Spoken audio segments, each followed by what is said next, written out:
Hello, howdy, everyone. Welcome back. This is episode 19, I believe, and the campaign is, as usual, riding the edge of a knife.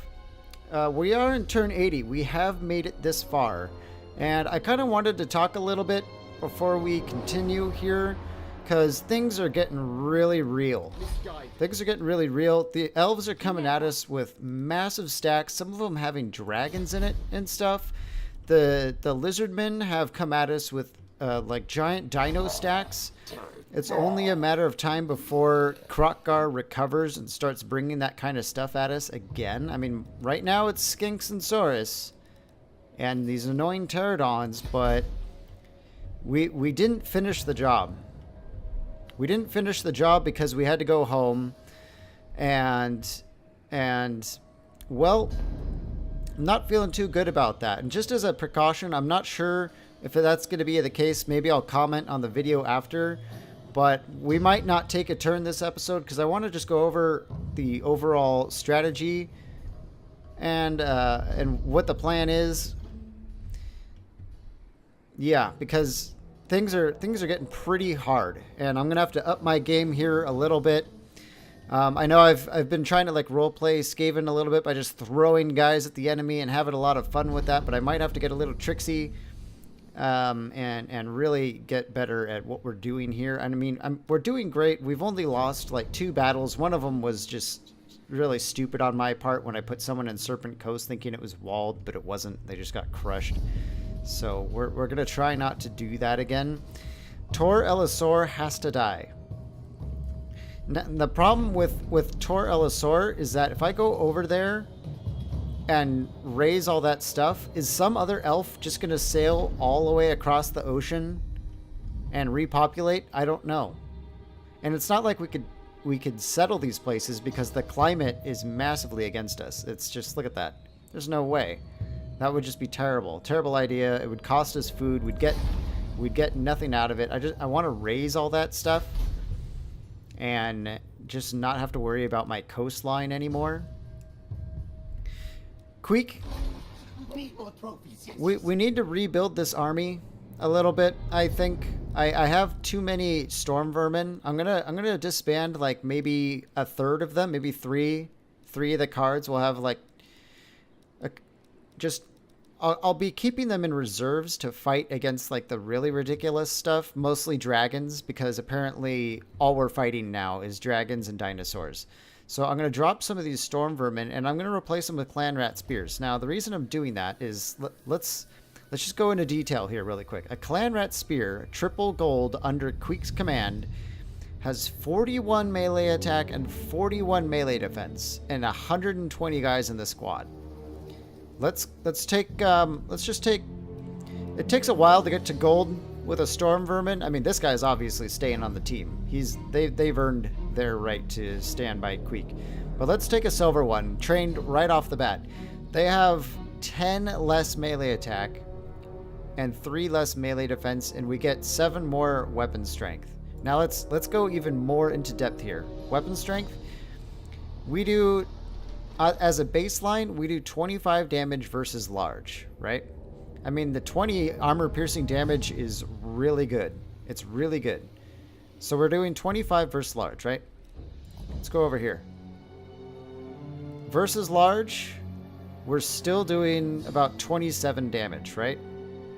So, I mean, for dragons and stuff, I don't quite know the stats of a dragon, but I personally feel that if we're paying less than half of the upkeep for clan rats that have technically better like chances to hit, especially, then we might not be losing out so much. And if instead of just having because I have so many storm vermin, a lot of these guys end up fighting just like stupid crap like high elf spearmen or something. And it's like a waste of their time. It's just not very good fighting high elf spearmen when these guys could. I bet you these guys could kill high elf spearmen faster than these because their melee attack is so high, which is going to make it so they hit more. So we're gonna save some money by dropping these storm vermin and bringing on some more clan rat with spears, which means that our second army is gonna have more to work with, which means I can probably bring on more clan rats over here instead of having like 18 cards of slaves and a few clan rats. That way we'll have a better fighting chance, like kind of overall. And another thing is that if time allows, Queek can train up some gold medal clan rats and we can hand them off like every time we pass Dawn's Light to this army, so they'll have like really good clan rats holding Dawn's Light, and that will give Dawn's Light an amazing fighting chance against all these elves coming over, because I'm pretty certain we need a permanent garrison here. I hope you can agree with that assessment. If not, you can always comment and complain, and you might even be right. But for now, we might post up here.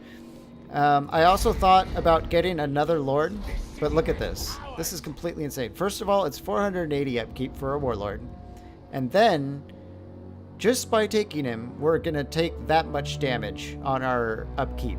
So 480 plus 1371 is like 1800. Boom, we're already in the negative. We're already in the negative. So we can't take on another army. It's just not going to work. We haven't gotten a plague priest yet though, and I think these guys are casters. Oh, wow, look at that. Upkeep is 400 though. But oh boy, doesn't that look really nice though? I kind of want to get one, but the damage to our income is going to be bad. But who knows? Maybe we're at the point where having an income is just a big nope, and we're going to have to make most of it by sacking and raiding and stuff. I'm not too sure. I mean, this is definitely the hardest legendary campaign I've ever played. As at least 80 turns in. It was a lot easier starting out, but 80 turns in, this is getting pretty crazy. Every other legendary campaign I've played, by like turn 50, you're just steamrolling everything and no one can survive. But this is a whole different animal. This is clearly a different animal. Whatever CA did is working, and it's keeping me like pretty stressed actually. We're gonna get through this, I hope. But I mean, also keep in mind this is my first crack at Skaven in Legendary, and it seems like everyone can agree that Clan Wars Queek in Skaven Legendary is the hardest of the hard modes. And I've dabbled with other factions on Legendary, and so far nothing comes close to how hard this is right now. So keep that in mind. We could lose, and I'll take another crack at maybe another faction and then come back to Skaven with a fresh mindset, because there are things I would have done differently. For instance, like Nahuantl over here, I probably would have burned it down, because each one of these settlements costs food, right? I mean, and Nahuantl gives me like nothing. We get what, 80, 80, 80, and come on, go away, and 50. That's all Nahuantl does for us, and it costs us an entire food. So if I had all 4 of these, yeah, sure, I might be making a little bit of extra money. See, we're making some money here. I might make a little extra money, but I can only have, where is it? I can only have a food generation of 2 for the exploitative planning. So overall, having all this is a -2 cost to the food. So it seems to make more sense to me that these double provinces are definitely keepers, and I can do 2 food and take a penalty to income, but at the same time, I'm maintaining all these for free on the food side in any case. And then maybe for any like really good settlements that might have like a gold mine here or something like that, I can like just hold that, burn everything else down. Sure, it'll cost me a food, but my income will be like really good. Something like that. I'm having thoughts towards that direction for like the next campaign, because I can't burn Nahuantl down anymore. Unless the lizardmen come over and do it for me. That'd be kind of nice, wouldn't it? That could happen. Zlatland's, you know, it's only got 500 income, but once we upgrade these ports, the income's going to go really high. And then when it goes up one more level, we're going to get one of those warp wheels, and so the income's going to be really good. For any like coastal province, they're definitely keepers because of the docks. Just because of the docks. So maybe, I mean, we're looking at only 10 minutes into the campaign. I know I've talked a lot, and I hope it's not just utterly boring, but it's important. I think we need to rethink our strategy here because we're in danger. We're in the danger zone. Another thing I think I'm going to do is I'm going to drop these plague monks. Now, I know they're really cool, but we're not fighting infantry. All we're fighting is monsters, and the only infantry they're throwing at us is garbage that clan rats can clear out. So I think I'm going to drop these guys, and I'm going to get poison wind globadiers, probably 2 squads of them. And the reason I'm going to do that is because they're ranged and they wear armor. I didn't realize it, but they have 100 armor or something like that. So they're good in a bad scrap. If they get flanked or ambushed by another unit, they can hold out for a little while at least to get rescued. But their little globes do like 36 armor piercing and a good chunk of extra anti-large damage. So while all our guys are fighting dragons, we can start hucking poison wind globadiers and focus firing dragons and stuff like that. And I think that could do excessive damage because we got to find something to do against all these large enemies. Another thing is I'm not too worried that we lost the warp flamethrowers and the warp lightning cannon, and that's again because, you know, those are really good units, but what we're fighting just doesn't seem to make those units count right now. Just this sheer amount of dragons and dinosaurs we're dealing with. Everyone has to be anti-large, and we have to be able to be highly mobile. And like in the battle we just fought here, I had to advance, but at the same time, the warp lightning cannon couldn't come with us. And so as a result, the dragons flew right over and they hit the warp lightning cannon, and I had to backpedal forces to fight off those dragons just to save my artillery. And so that was less units fighting the battle and just worrying about a dragon. Now if we can march as one, then every time a dragon lands and everyone I have can fight a dragon, they're going to be in a lot more trouble. And that's kind of what I want to do. That's the idea behind that. And so we'll have the poison wind globadiers. Since they have a really close range, they'll be able to stay with the army, and we can respond fast and quick to any threats that might be going after them. So that's the reason behind that, and I hope you can agree. So, okay, I think that's enough talking. First thing I want to do is we're going to take Garth over here, and I think I'm actually going to say, oh, why X? I'm not sure why there's an X. I'm gonna get in the boat. We're gonna go get in a boat. I want to go over here and start scouting out which one of these places has whatever is making dragons, and then we're gonna go and just burn it to the ground. I'm assuming it's Tor Elisor here. Has a bunch of tier 5 stuff. I don't want it anymore. I don't want it. If we can get Queek, just sail right across and hit it and burn it straight to the ground, we are going to see immediate results, I expect. Immediate results that are going to be good for us. Over here, we're going to lose these settlements probably. Nothing we can do about that, but at the same time, I don't care. They're costing us food and giving us nothing. So, whatever. I guess maybe I'll work on Temple Avenue of Gold because this gold mine's pretty awesome. Might as well. But Teotihuacan is going to fall and create just another buffer for us against the lizardmen. So, that'll be fine, I guess. Queek. Good old Queek. Queeky Queek. Why don't we upgrade our Warlock here? Another thing about this Warlock is he's going to be pretty handy-dandy with his standardized firing drill. I know that helps artillery, but look at that. Reload time reduction for the missile infantry. The poison wind globadiers under this guy's leadership are going to be pretty awesome.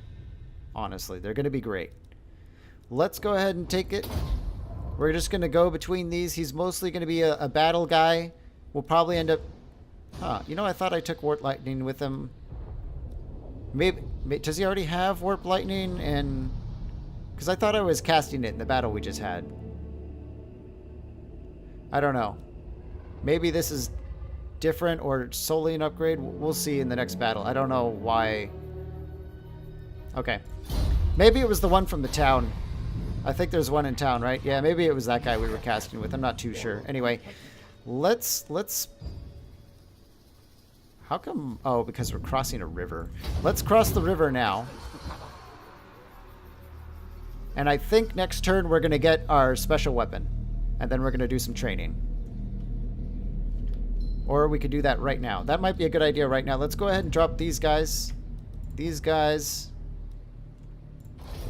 Like that. What now? That leaves us with 6 for now. And oh, because we marched. God, I'm such... Give me a break, right? I just got off work. Let's get into Dawn's Light. Like that. Great. We're holding it nice and cozy over here. And I think what I'm going to do is train 2 Death Globe guys. They're obviously not... I'm training them because I don't want to have Queek sit around for 2 turns training them. So we're going to train him now, and then Queek can come by and just pick him up on his way to wherever he's going. So that's that idea. Speaking of that, is there anything else we want to train? I think I might want a third group of rat ogres for Queek.